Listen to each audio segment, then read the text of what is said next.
আসসালামু আলাইকুম। আজকের এই ভিডিওতে আমরা স্যাট অ্যাক্টের সেকশন 88 এবং 89 নিয়ে ডিসকাস করব।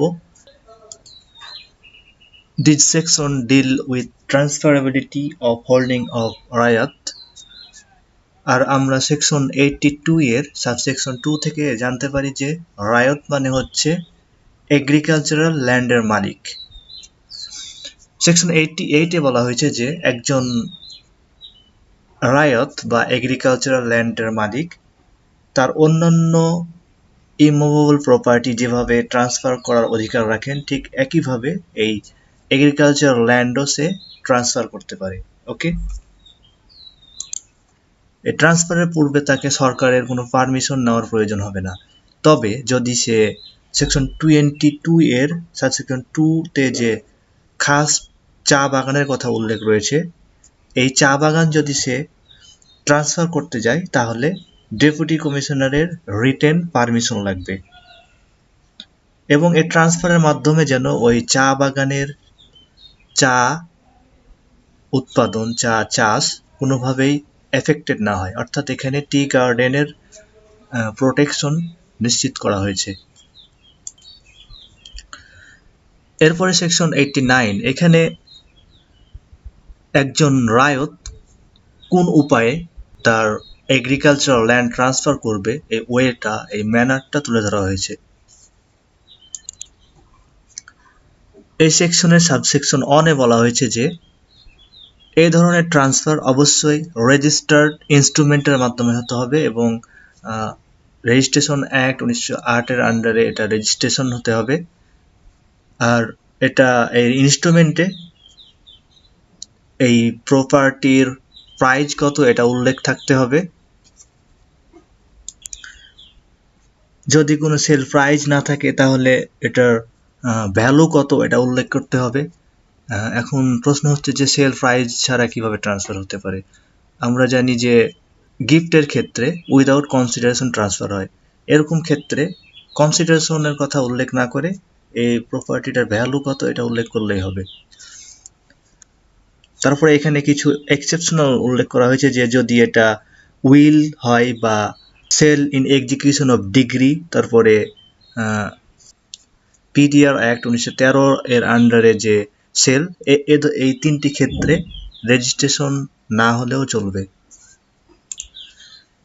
এরপরে এই ট্রান্সফারটা যখন হলো তখন এই ট্রান্সফারের ব্যাপারে নোটিশ রেভিনিউ অফিসারকে দিতে হবে উইথ প্রসেস ফি।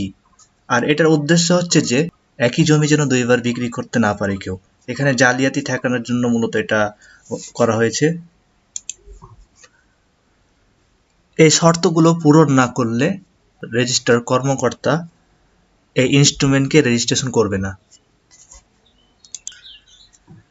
এরপরে যদি ওই ট্রান্সফারের ক্ষেত্রে সেকশন 96 অর্থাৎ প্রিয়মশন, এই প্রিয়মশন অ্যাপ্লাই হয়, এরকম ক্ষেত্রেও এই নোটিশ দিতে হবে এবং প্রসেস ফি দিতে হবে।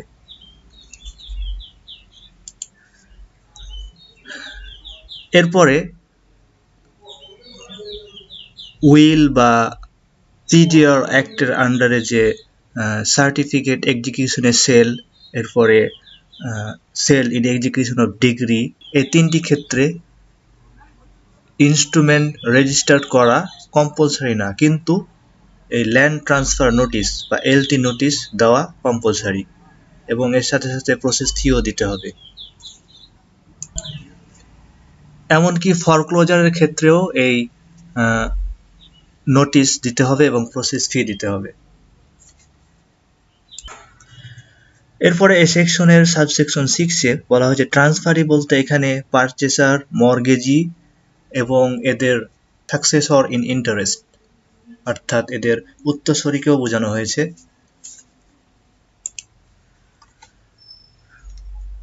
পার্টিশনের সুটের ক্ষেত্রে পার্টিশনের যে ডিগ্রি এটা যতক্ষণ না পর্যন্ত অ্যাবসোলিউট হবে এবং ফরক্লোজারের ক্ষেত্রে এটা যতক্ষণ না পর্যন্ত অ্যাবসোলিউট হবে ততক্ষণ পর্যন্ত এটা এই সেকশনের আন্ডারে ট্রান্সফার বলে বিবেচিত হবে না।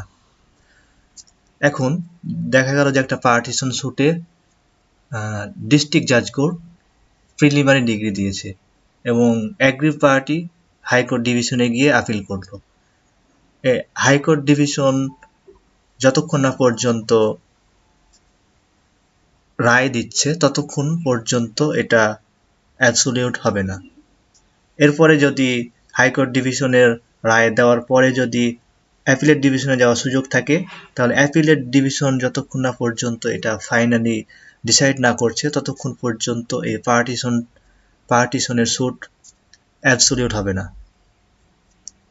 অ্যাবসোলিউট না হলে এটা এই সেকশনের আন্ডারে ট্রান্সফার বলে বিবেচিত হবে না।